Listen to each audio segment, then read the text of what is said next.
los conceptos erróneos sobre rehabilitación de parálisis. Analizaremos 13 paradigmas sobre los que se fundamenta el sistema de salud para supuestamente no dar expectativas falsas, entre comillas, a los pacientes. Se explicará en qué consiste cada concepto.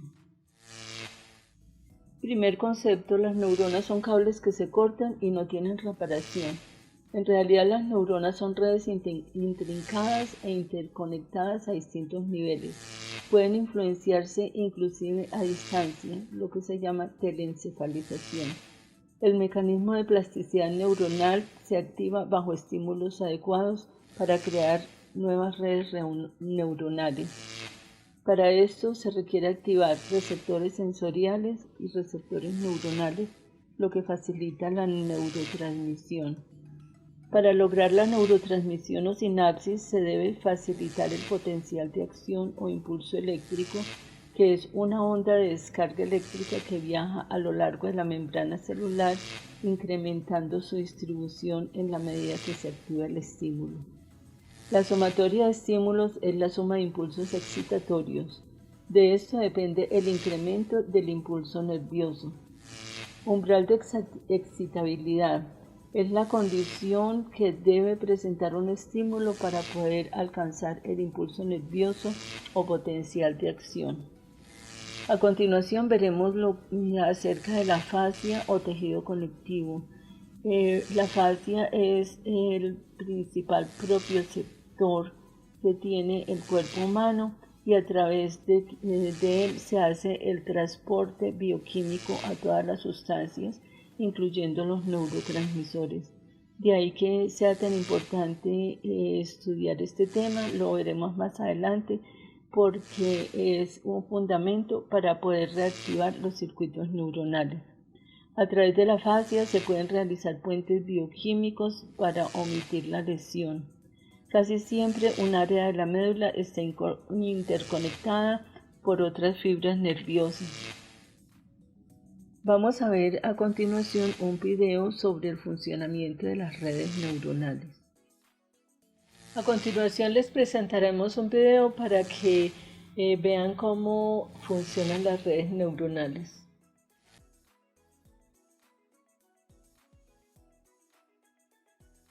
Fuentes de conducción bioquímica en lesión medular. La médula espinal, a través de los plejos, puede realizar puentes de conducción bioquímica a través del líquido intersticial de la fascia o pasar a raíces nerviosas más altas con relación a la lesión. Un plejo nervioso es una red de axones de los ramos anteriores de los nervios espinales. Los principales plejos son: plejo cervical, que inerva el cuello, la parte superior de los hombros y del tórax, parte de la piel y los músculos de la cabeza. Plejo braquial inerva los hombros y extremidades superiores. Plejo lumbar inerva la pared anterolateral del abdomen, genitales externos y parte de las extremidades inferiores. Plejo sacro inerva las extremidades inferiores, la región glútea y la región perineal. Plejo coxígeo inerva el músculo coxígeo, parte del músculo elevador del ano y la articulación sacrocoxígea. En el siguiente gráfico veremos cómo se interconectan los plejos y de qué manera pueden llegar los estímulos a la corteza cerebral. Para esto debemos fundamentarnos en el principio de que el sistema nervioso trabaja por medios bioquímicos y no mecánicos. Si tenemos en cuenta que el impulso nervioso llega de la periferia a través de las aferencias, en caso de una lesión, por ejemplo T1 o T2, los fluidos pueden canalizarse a través de niveles más altos. La médula es un puente para llegar a la corteza cerebral, que en primera instancia es la que codifica y procesa toda la información que pretendemos activar. Por tanto, pretender que un paciente se movilice sin haber activado aferencias resulta en frustración. Las siguientes 3 diapositivas nos muestran cómo se forman los plejos braquial, lumbar y sacrocoxígeo.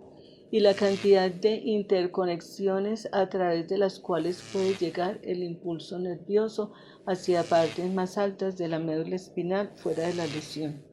Segundo concepto erróneo: neurona muerta no se regenera.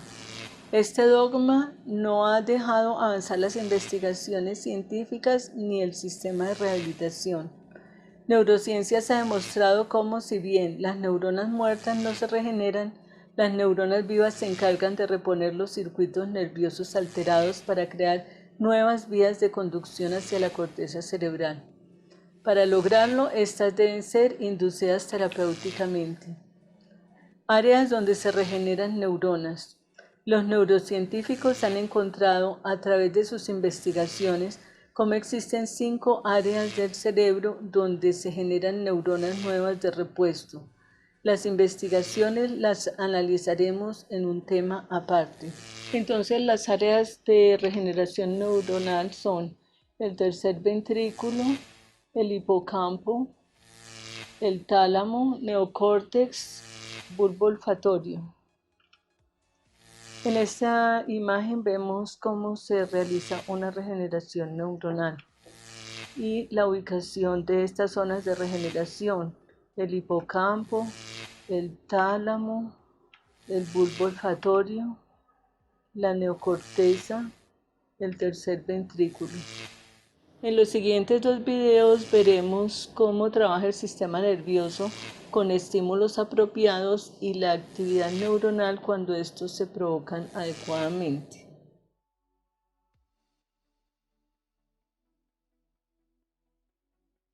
Tercer concepto erróneo: se concluye que si no hay respuesta a estímulos, el paciente no se va a recuperar.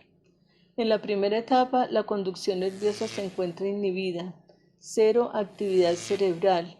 La activación del impulso nervioso debe provocarse correctamente para estimular cargas electroquímicas a través de los receptores correspondientes. Los estímulos responden según la etapa de integración. La sensibilidad y motricidad se activan a partir de tercera etapa. Si los estímulos no se provocan adecuadamente, no se proveerá una adecuada conducción nerviosa.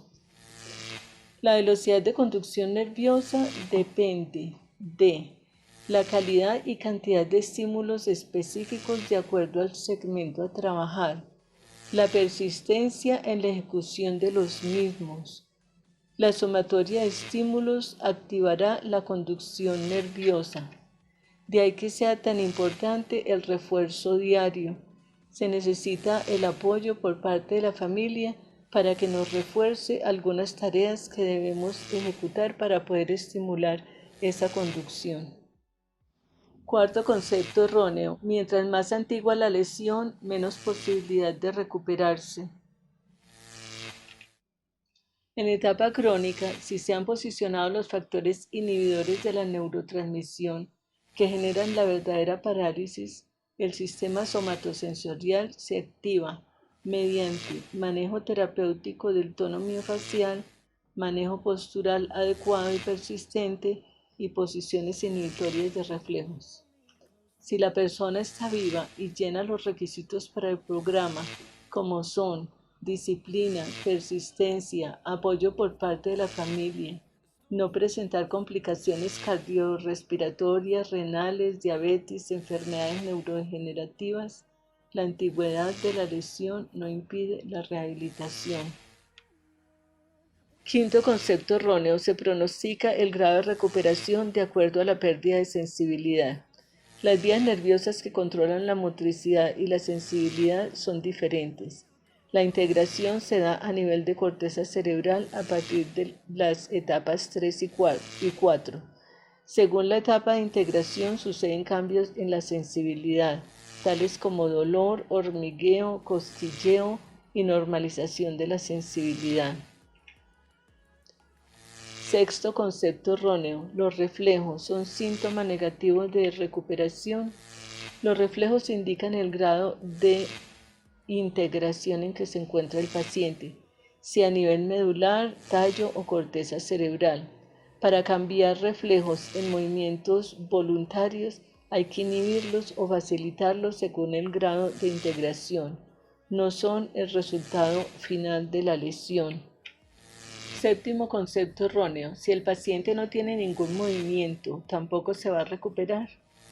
En etapa 1, la actividad voluntaria se encuentra inhibida y puede continuar así mientras no se provoquen estímulos adecuados. Entre las etapas 1 y 3, los estímulos deben ser provocados a través de sus aferencias desde los receptores neuronales. El impulso nervioso se activa por etapas, incrementando las señales hasta la placa motora, médula, tálamo y corteza cerebral. Octavo concepto erróneo: algunos profesionales afirman que las terapias no sirven. No pierda su tiempo, dinero, o le dicen al familiar que puede hacer la terapia en casa.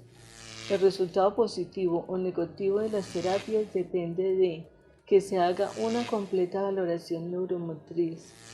Y en primeras etapas, la terapia debe enfocarse en activar aferencias. El cuerpo trabaja en forma integral y no debe ser seccionado. Noveno concepto erróneo: la causa y extensión de la lesión hace que sea más difícil la recuperación.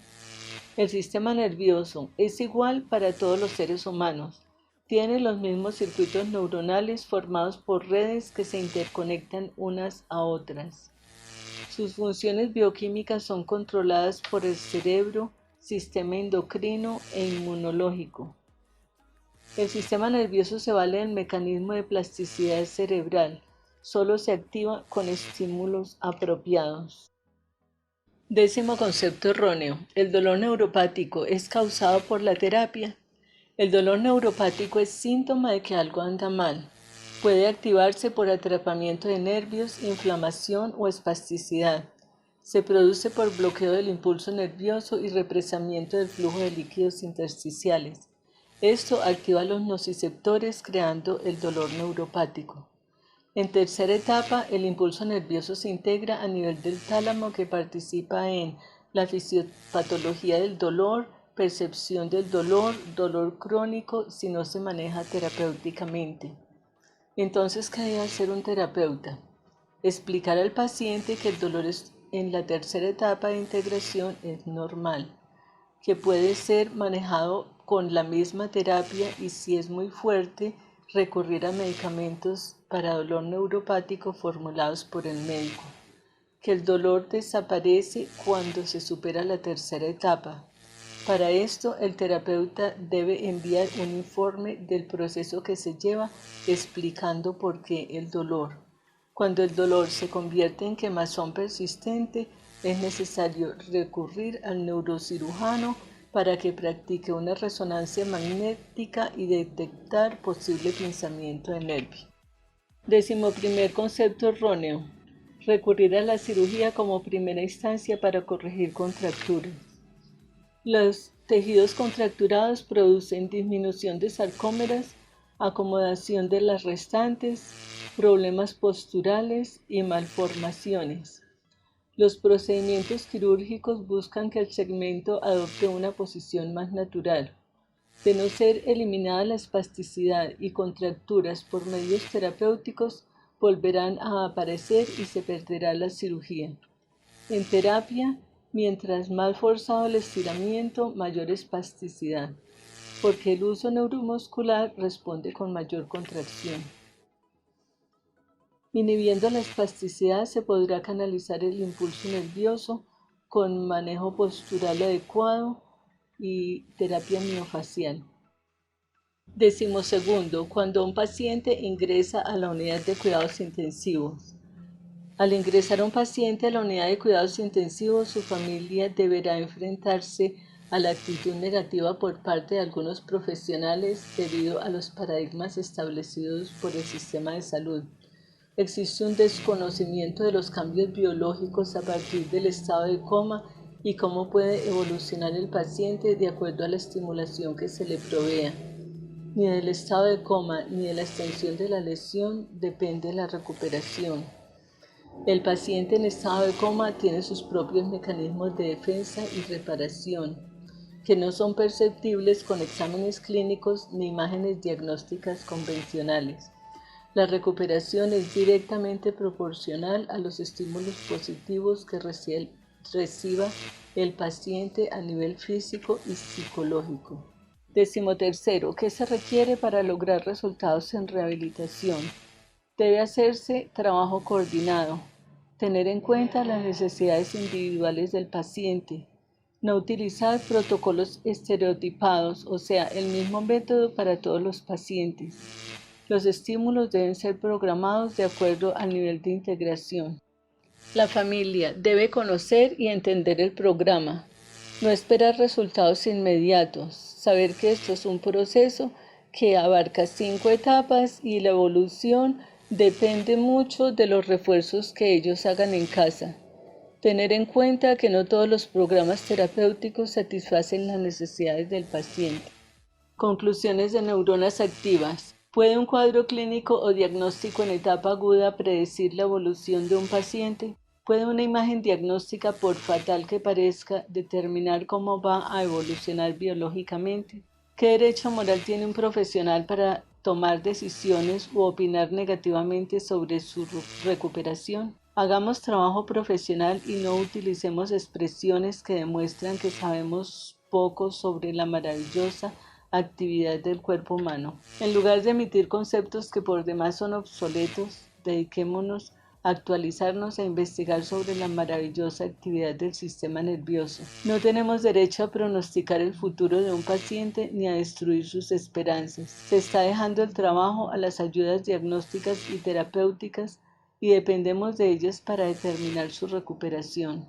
Las imágenes diagnósticas dicen el estado actual del paciente, no su evolución futura, que dependerá de un trabajo terapéutico responsable. Estamos ignorando la capacidad biológica del mismo cuerpo para reactivarse.